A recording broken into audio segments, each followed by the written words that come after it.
Hello friends, എല്ലാവർക്കും good morning. അപ്പോൾ എല്ലാവർക്കും മഴ തോരും മുമ്പയുടെ ഇന്നത്തെ ഒരു സൂപ്പർ ഹിറ്റ് വിശേഷത്തിലേക്ക് എല്ലാവർക്കും സ്വാഗതം. അങ്ങനെ നമ്മുടെ കൃഷ്ണമോളും അതേപോലെ തന്നെ ബാലേന്ദ്രനും കൂടി ആ ഒരു ഫ്ലാറ്റിന്റെ മുന്നിലേക്ക് എത്തിയിരിക്കുകയാണ്. അപ്പോൾ കൃഷ്ണമോളെ അവിടെ ഇരുത്തിക്കൊണ്ട് ബാലേന്ദ്രൻ നേരെ അവരുടെ ഡോറിൽ പോയി മുട്ടുകയാണ്. അപ്പോൾ ഡോർ പറഞ്ഞപ്പോഴേക്കും ഇതാര് ബാലേന്ദ്രനോ എന്നൊക്കെ ചോദിക്കണം. ആഹാ, എല്ലാവരും ഉണ്ടല്ലോ. ആ, സുഖിച്ചിവിടെ കഴിയാണല്ലേ. അല്ല, എന്താ പുന്നാര കോങ്ങളമാര് പെങ്ങൾക്കരികിൽ നിന്ന് പോകുന്നത്? ബില്ലടക്കാൻ കഴിയില്ല, പെങ്ങൾക്ക് കൂട്ടിയിരിക്കാൻ കഴിയില്ല, ബില്ലടക്കുന്ന സ്ഥലം പോലും അറിയില്ല അല്ലേ? എല്ലാം മറ്റുള്ളവരെ ഏൽപ്പിച്ചിട്ടാണ് പോകുന്നത്. ഇതിനു മുമ്പ് അങ്ങനെ അല്ലായിരുന്നല്ലോ. പെങ്ങളുടെ എല്ലാ കാര്യത്തിനും കൂട്ടു നിന്നിട്ട് ഇപ്പം എന്താ പെങ്ങൾക്കൊരാപത്ത് പറ്റി കഴിഞ്ഞപ്പോഴേക്കും നിങ്ങളൊക്കെ ഇങ്ങോട്ട് പോകുന്നത് എന്ന രീതിയിൽ തന്നെ നമ്മുടെ ബാലേന്ദ്രൻ ചോദിക്കുകയാണ്. എടാ ബാലേന്ദ്ര, ഇതേ ഞങ്ങള് പൈസ മുടക്കിയെടുത്ത ഞങ്ങളുടെ ഫ്ലാറ്റാണ്. നീ ഇവിടെ വന്ന് നീ കിടന്ന് ഭരിക്കാൻ നിൽക്കണ്ട. ഇത് നിന്റെ വീടല്ല, ഇറങ്ങിപ്പോടാ എന്ന രീതിയിൽ ഇങ്ങനെ പറഞ്ഞു കഴിഞ്ഞപ്പോഴേക്കും ഇറങ്ങിപ്പോകാൻ തന്നെയാണോ വന്നത്? പക്ഷേ എൻ്റെ മോൾ എവിടെയെന്ന് പറയണം. എൻ്റെ മോൾ എവിടെയെന്ന് പറയാതെ നിങ്ങളെ ഞാൻ വിടില്ല എന്നൊക്കെ ചോദിച്ചപ്പോഴേക്കും നിന്റെ മോളെ ഞങ്ങളോടാണ് നിരക്കേണ്ടത്. നിന്റെ മോളെ എവിടെ പോയെങ്കിലും നീ പോയി അന്വേഷിക്കടാ എന്നൊക്കെ ചോദിച്ചു കഴിഞ്ഞപ്പോഴേക്കും എൻ്റെ സ്വഭാവം നിങ്ങൾ മാറ്റരുത്. എൻ്റെ മോളെവിടെയെന്ന് പറഞ്ഞോളണം. എടാ നാണമുണ്ടടാ. എൻ്റെ പെങ്ങളെ 10-23 വർഷക്കാലം പറ്റിച്ച് അവളോടൊപ്പം ജീവിച്ചു. എന്നിട്ട് ഇപ്പൊ ഒരു മോളുണ്ടെന്നും പറഞ്ഞുകൊണ്ട് വന്നിരിക്കുന്നു. അതേടോ, എൻ്റെ മകള് തന്നെ അവള്. DNA ടെസ്റ്റ് ഉൾപ്പെടെ എല്ലാ തെളിവും എൻ്റെ കയ്യിലുണ്ടോ.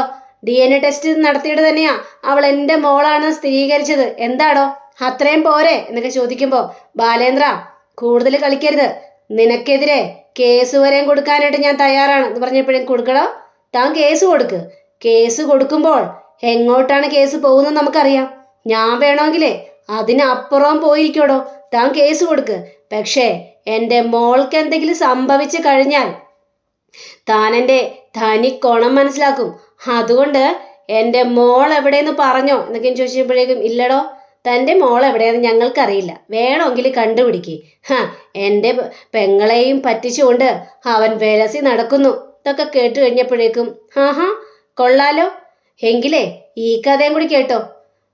അപ്പം ഇത് കേട്ട് കഴിഞ്ഞപ്പോഴേക്കും നമ്മുടെ രാജീവനൊക്കെ ചോദിക്കാണ്, എങ്ങനെയാടാ നിനക്ക് ഈ ബന്ധം ഉണ്ടായത്? നീ എവിടെ നിന്നാടാ ബന്ധം ഒപ്പിച്ചുകൊണ്ട് വന്നത്?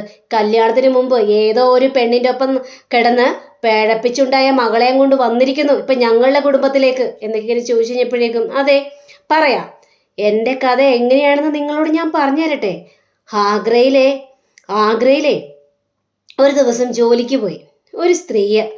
അവിടെ ആ സ്ത്രീയെ ഒരുത്തിന് മാറ്റു പ്രണയത്തിലായി ഒരു പട്ടാളക്കാരൻ.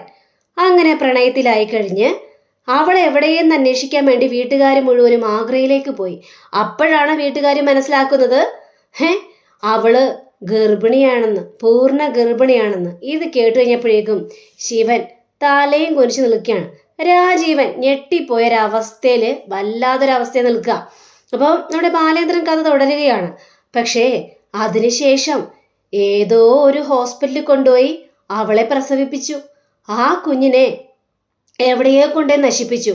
ആ കുഞ്ഞ് മരിച്ചെന്ന് വരുത്തി തീർത്ത് എല്ലാവരും. അതിനുശേഷം അവളെ മറ്റൊരു കല്യാണം കഴിപ്പിച്ചു. അവളുടെ ഭർത്താവിൻ്റെ പേര് ബാലചന്ദ്രൻ.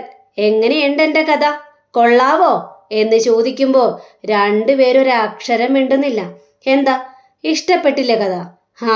ഇപ്പൊ ബോധ്യമായല്ലോ ഏത് കഥയാണ് മികച്ചതെന്ന്. രണ്ടാങ്ങളമാരും കൂടി ചെയ്തു കൂട്ടിയ കളി എന്താന്ന് മനസ്സിലായല്ലോ. ഹലോ, എന്താ ശിവരാമൻ, നിങ്ങളെന്താ തലയും കുരിച്ച് നിൽക്കുന്നത്? നിങ്ങളുടെ റിലേ പോയോ? ഒന്നും മിണ്ടുന്നില്ലല്ലോ. അല്ലെങ്കിൽ വളവളാന്ന് സംസാരിക്കുന്നതായിരുന്നല്ലോ, എന്തു പറ്റി എന്ന് ചോദിക്കുമ്പോൾ ശിവനാണെങ്കിൽ ആകെ അരിശം വരിക. എടാ നീയേ മറ്റുള്ളവർ അതും പറയുന്നത് കേട്ടിട്ടെ എൻ്റെ പെങ്ങളെക്കുറിച്ച് അനാവശ്യം പറയാൻ നിൽക്കരുത്. അനാവശ്യം പറയാതെ പോകാൻ നോക്കടാ. ഓരോ കഥകളും കേട്ടുകൊണ്ട് ഇങ്ങോട്ട് വരികയാണ്. അല്ലടോ, ഇത് വേറൊരു കഥകളല്ല. അവരിവരും പറഞ്ഞതോ? അവരിവരും പറഞ്ഞല്ല. നിങ്ങളുടെ റിട്ടയർഡായ ഒരു ഏട്ടനുണ്ടല്ലോ, ആ ഏട്ടൻ, ഗംഗായേട്ടൻ, ആ ഏട്ടൻ തന്നെ പറഞ്ഞതാ എന്നോട് ഈ കഥകൾ മുഴുവനും. പിന്നെ ഈ കഥകൾ മനുവിനും അറിയാം, അതേപോലെ തന്നെ എൻ്റെ മകൾ കൃഷ്ണയ്ക്കും അറിയാം. വേറെ ആർക്കും ഈ കഥകൾ അറിയില്ലടോ. അതുകൊണ്ട് തന്നെ എൻ്റെ മകൾ എവിടെയാണെന്ന് നിങ്ങൾ പറഞ്ഞോളണം. ഇല്ലെങ്കിൽ ഈ കഥകൾ മുഴുവനും നാട്ടിൽ മുഴുവൻ പാട്ടാകും മക്കളെ. പിന്നെ ഏട്ടന്മാർക്ക് തല നിവർത്തി പിടിച്ച് നിൽക്കാൻ പറ്റാത്തൊരവസ്ഥയാകും. എന്താ, ഞാനത് ചെയ്യണോ? അധികം താമസിയാതെ എൻ്റെ മകളെ എൻ്റെ കയ്യിൽ കിട്ടിയിരിക്കണം. സുപ്രീം കോടതിയാണെങ്കിൽ അവിടം വരെ പോകാൻ പോലും ഈ ബാലചന്ദ്രന് മടിയില്ല.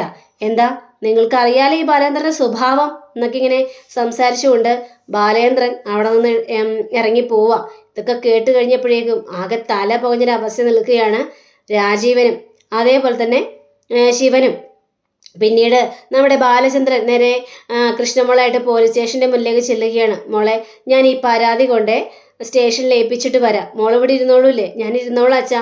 പേടിയുണ്ടോ? ഏയ്, എനിക്ക് പേടിയൊന്നുമില്ല. എങ്കിലേ ഞാൻ പോയി കൊണ്ട് കൊടുത്തിട്ട് വരാം എന്നും പറഞ്ഞുകൊണ്ട് നമ്മുടെ ബാലേന്ദ്രൻ നേരെ സ്റ്റേഷനിലേക്ക് ചെല്ലുകയാണ്. ഓഫീസിൻ്റെ മുന്നിലേക്ക് ചെന്ന് കഴിഞ്ഞപ്പോഴേക്കും ആഹാ, ഇതാര്, ബാലേന്ദ്രനോ? എന്താണ് ഈ ഒരു രാത്രി? അന്ന് ആക്സിഡൻറ്റിൻ്റെ സമയത്ത് കണ്ടതാണ്, ഭാര്യയുടെ ആക്സിഡൻറ്റ് സമയത്ത്. ഇപ്പം എന്താ വന്നത് എന്നൊക്കെ ചോദിച്ചു കഴിഞ്ഞപ്പോഴേക്കും സാർ, ഞാനൊരു പരാതി തരാൻ വേണ്ടി വന്നതാണ് സാർ. പരാതിയോ? എന്ത് പരാതി? സാർ, എൻ്റെ മകളെ കാണാനില്ല.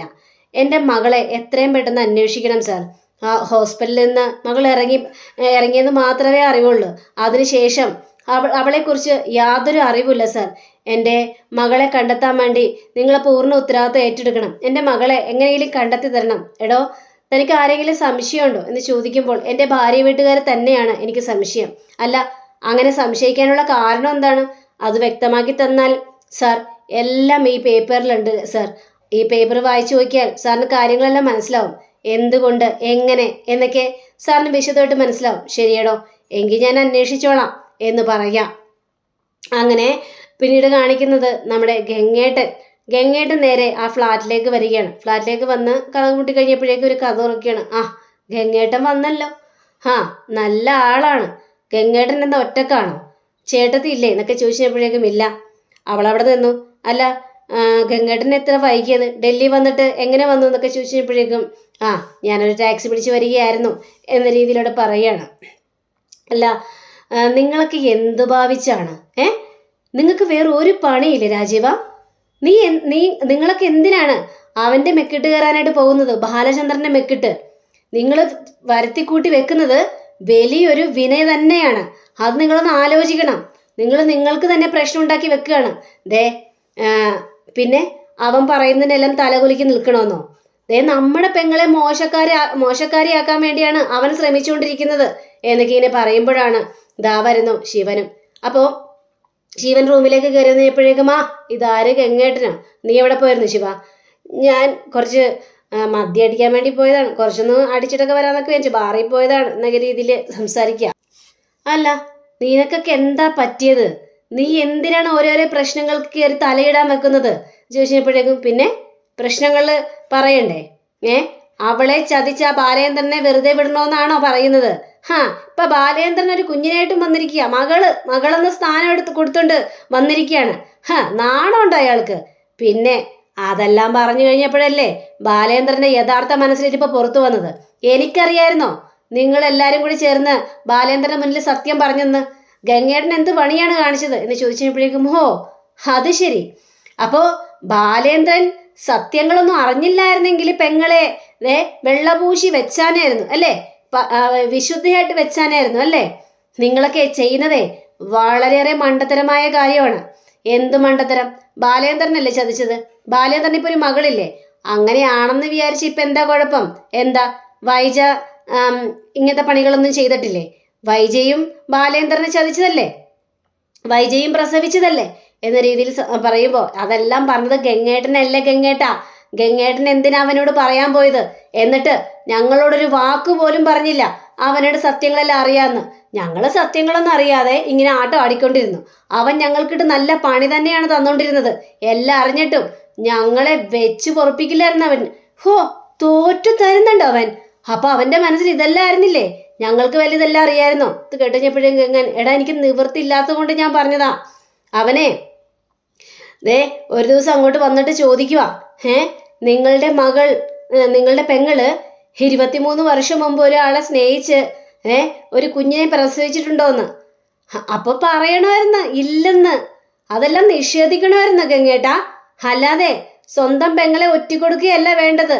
ഇപ്പോ അനിയന്മാരെയും പെങ്ങളെയും ഒറ്റിക്കൊടുത്തില്ലേ ഗംഗേട്ടൻ? പറയണമായിരുന്നു. എടാ എനിക്ക് എങ്ങനെ പറയാൻ സാധിക്കും? കുറെ തെളിവ് സഹിതമാണ് അവിടെ ബാലചന്ദ്രൻ ഈ കാര്യങ്ങളെല്ലാം എന്നോട് പറഞ്ഞത്. നിവർത്തിയില്ലാതെ ഞാൻ സത്യങ്ങൾ മുഴുവനും പറഞ്ഞു പോയി. അപ്പൊ ഗംഗേട്ടൻ ശരിക്ക് ദേ എല്ലാം കൈ കഴുകി അങ്ങോട്ട് മാറ്റി വെച്ചു. ഇപ്പോ കുറ്റക്കാര് മുഴുവനും ഞങ്ങളായി. ഞങ്ങൾ അവന്റെ മുന്നിൽ നാണം കെട്ടൊരവസ്ഥയിലായിപ്പോയി. എന്തിനാ ഗംഗേട്ടാ ഈ പ്രവർത്തികളെല്ലാം ചെയ്തത്? അതൊക്കെ കഴിഞ്ഞ വിഷയമായിരുന്നു. എടാ കഴിഞ്ഞിട്ടില്ലടാ, ആ വിഷയങ്ങളൊന്നും കഴിഞ്ഞിട്ടില്ല. വൈജയോട് അവന് ദേഷ്യമൊക്കെ ഉണ്ട്, അത് സ്വാഭാവികം. പക്ഷേ പോകെ പോകെ വൈജയോടുള്ള ദേഷ്യം കുറഞ്ഞാനായിരുന്നു ബാലേന്ദ്രന്. അവൻ ചെയ്ത ഓരോ തെറ്റെന്താണ്? വൈജയുടെ റൂമിൽ നിന്ന് അവൻ മാറി. പിന്നെ എന്താ വേണ്ടത്? പിഴച്ചു പറ്റ ഭാര്യയും കെട്ടിപ്പിടിച്ച് അവൻ കിടക്കണമെന്നാണോ നിങ്ങളുടെയൊക്കെ ഒരു ധാരണ? അല്ലല്ലോ. അപ്പൊ പിന്നെ നിങ്ങൾ എന്തിനാണ് ചുമ്മാ പ്രശ്നം ഉണ്ടാക്കാൻ പോയത്? അത് പിന്നെ അത് ഒരു തെറ്റുപറ്റിപ്പോയി. ഇനി ആ തെറ്റ് വലിയ ദുരന്തത്തിലേക്ക് പോകാൻ പോവാ. നിങ്ങളൊക്കെ എന്താ വിചാരിച്ചിരിക്കുന്നത്? വൈജ അന്ന് പിഴച്ചു പറ്റ മകള് മരിച്ചു പോയെന്നോ? അവള് മരിച്ചിട്ടില്ല, ഇപ്പോഴും ജീവനോടെ ഉണ്ട്. ഇത് കേട്ടതും രാജീവനും ശിവനും ആണെങ്കിൽ ആകെ ഞെട്ടി നിൽക്കുക. എന്താ പറഞ്ഞത്? ചുമ്മാ അതും പറയല്ലേ. അത് മരിച്ചു പോയതല്ലേ? എപ്പോഴേ മരിച്ചു പോയതാണ്. എന്നാ പിന്നെ അങ്ങനെ മരിച്ചിട്ടില്ല. കാരണം നമ്മളുടെ അച്ഛൻ നമ്മളോട് നോണ പറഞ്ഞതാണ്. ഒരു ഓർഫണേജില് ആ കുഞ്ഞിനെ വളർത്താൻ കൊടുത്തിരുന്നു. ആ കുഞ്ഞവിടെ വളർന്നു വലുതായി. അതിനുശേഷം അവള് നിങ്ങളുടെ കൺമുന്നിൽ തന്നെ ഉണ്ടായിരുന്നു. ഞങ്ങളുടെ കൺമുന്നിലോ? എന്തൊക്കെ പറയുന്നത്? അപ്പോ വൈജിയുടെ മകൾ ഇവിടെ തന്നെ ഉണ്ടെന്നാണോ പറയുന്നത്? അതെ, വൈജിയുടെ മകള് ഇവിടെ തന്നെയുണ്ട്, നിങ്ങളുടെ കൺമുന്നിൽ. ബാലചന്ദ്രന്റെ മകളല്ല, വൈജിയുടെ മകളാണ് അലീന എന്ന സത്യം അവിടെ ഗംഗാൻ തുറന്നു പറയുകയാണ്. ഇത് കേട്ടതും രണ്ടുപേരുടെയും കിളി പോയൊരവസ്ഥ നിൽക്കുകയാണ്. എന്താ? അപ്പൊ അലീന വൈജിയുടെ മകളാണോ? അതെ, അലീന വൈജിയുടെ മകള് തന്നെയാ. തൻ്റെ അമ്മയാണെന്ന് അറിഞ്ഞിട്ട് തന്നെയാണ് അലീന ആ വീട്ടിൽ ജോലിക്ക് വന്നത്. പക്ഷേ അവൾ ആരോടും ഒരു സത്യവും തുറന്നു പറഞ്ഞില്ല. അങ്ങനെ ഇരിക്കുകയാണ് ബാലേന്ദ്രൻ ആ സത്യത്തിലേക്ക് എത്തിയത്. അപ്പോൾ ഇതെല്ലാം കേട്ട് ഞെട്ടിയൊരവസ്ഥ നിൽക്കുക. അപ്പോൾ അങ്ങനെയും കാണിച്ചുകൊണ്ടാണ് നമ്മുടെ ഇന്നത്തെ റിവ്യൂ ഇവിടെ അവസാനിച്ചിരിക്കുന്നത്. അടുത്ത റിവ്യൂവിനെ കാത്തിരിക്കുക, സബ്സ്ക്രൈബ് ചെയ്യുക. എല്ലാവർക്കും നല്ലൊരു ദിനം ആശംസിച്ചുകൊണ്ട് തന്നെ നമസ്കാരം. Thank you. See again. By.